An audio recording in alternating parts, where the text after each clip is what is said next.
computers and all that we have nowadays, yeah, it's great. We're up to date.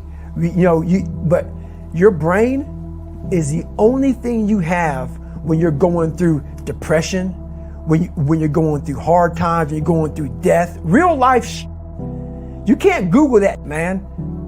You're alone. You're alone. You may have a shrink you're going to, you may have a best friend you're going to, but there's 24 hours in the day where you're alone in this brain, and your brain is talking to you in all kinds of ways, and it wants to control you and pull you in these different pockets. If you can't control your own brain and your brain controls you, you got to tell your brain where you want to go and how you want to go and how you want to get there. You got to control it. If not, it's over. What existed for me was, okay, man, how am I going to make this work? And all I knew back then was hard work. The only way anything gets accomplished. That's all I heard back in those days. You got to work hard. You got to work hard. I'm not getting I can't get this paragraph. I can't remember what the is in this paragraph to pass this test to get in the military. Read it again. Still not getting it. Read it again. But if you're not getting it, write it out. And that's how I started learning. Okay, well, I gotta write out everything I do. And then write it out again, and write it out again. And guess what happened? I got it. I can't swim. I'm negative buoyant. Go back again. I can't swim. Go back again. Go back again. Go back again. I got it. I realized if I keep going back and going back and going back until the just becomes, your mind will say, okay, we're going to figure it out, because he is not going to stop. It's not like I'm going to try one more time. No, it's just like alarm clock goes off, boop, we're going back. I can't read right, we're going back. I gave myself no way out, and my mind realized that. They said, okay, we're going to adapt and overcome now. Like a lot of people say, trying hard. Your mind knows, man. It knows this guy's bullshitting me, man. This guy's lying. There's no truth behind it. When I was in Navy SEAL training, people go, how were you there for 18 months? The program was only 6 months long. You were in 3 hell weeks in 1 year. No one's ever done that. How did you do that? I talk about the new norm. When I lived in a $7 a month place when I was growing up for a short period of time, I loved it. I didn't know any different. That was my norm. Once we moved out of that place, we moved to a $236 a month place. I was like, I never want to go back to that little piece of shit. But if you go back to that $7 a month place and you realize this is where I live, this is all I got, your mind says, roger that, this is home. So when I was going through Navy SEAL training for 18 months and going back through all the hard parts over and over again, I told myself after the first time, I knew it was gonna be a long journey there. My body was breaking down. It was just how it was going on. I said, you know what? This is my new norm. So my mind said, it's like going to work.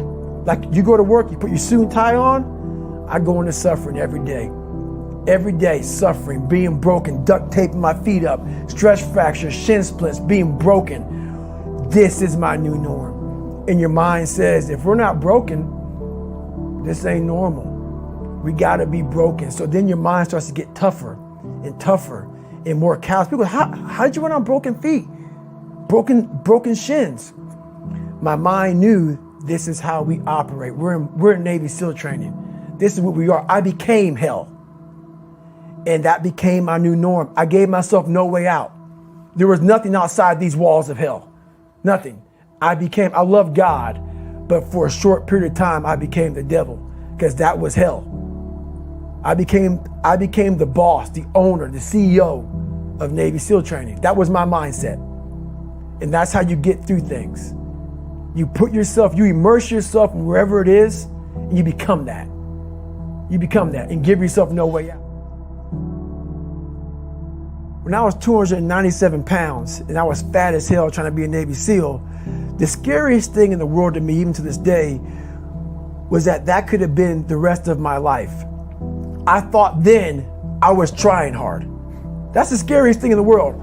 I thought then, 297 pound, working for Ecolab, spraying for cockroaches, making $1,000 a month, I thought that was me at my 100% potential. Come to find out, a few years later, I wasn't anywhere near that. 106 pounds less, graduate Navy SEAL training, went on to do all these other things. Looking back on that, that was me trying hard.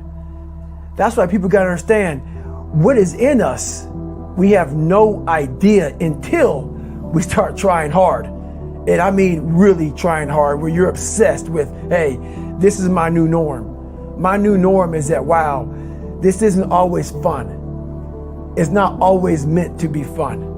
And that's when you know you're trying hard. People hear my story and think this guy is sadistic.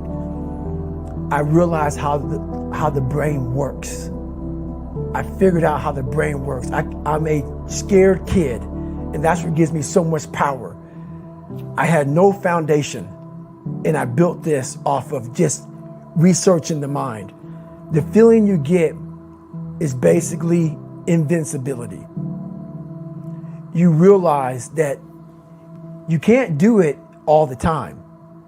When you need to do it, I know I can go to a place that I can live in. And when you know that you can run on broken legs and you can do certain things that a lot of people can do, but they're not willing to do, this power, this sympathetic nervous system of fight or flight, and you're fighting, it gives you this charge of energy of when you're sitting there at 3:30, 4 o'clock in the morning and you're duct taping your feet up because they're broken, and you're doing it by yourself, and you're going through arguably one of the hardest training in the world. And these guys, most of them are healthy, and you're going through it broken, and you're already at a disadvantage, but you're still there. You can feed into that and tap into that for a lot of power. But if you look at it, well, I'm broken, man. I'm not gonna make it. But if you look at it as, man, I'm broken and I'm still here. And I'm fighting, and I'm gonna find a way to get through this because I have no other place to go. It gives you a lot of power. When things start to suck really, really bad, my brain and a lot of people's brain, they don't go to your dad beating you up. Your brain says, we gotta get the out of here. This is miserable. So anger goes away a lot of times when you're suffering because your brain just says, we gotta run, we gotta go. So that anger is not popping up saying, oh, I wanna show them, I wanna show those people. No, there has to be a much deeper, when I say deeper, it has to be down to mineral soil. It has to be down to that nice mineral soil where nothing can burn. You can't burn dirt. So it has to be down that low, that literally is something in you that's at the core of your soul.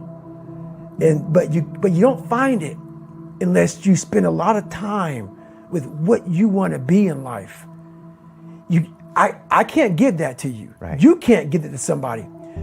When you find your true passion in life, and my passion for me was like, oh, I want to be, I don't give a Navy SEALs, Army, I don't give a shit. I want to serve my country. I want to be someone that I'm proud of.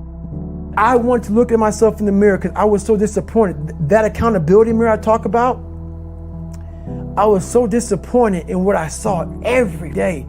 I wanted everybody to love David Goggins. And a lot of people did. I didn't love myself. But I knew a lot of us want to find peace first.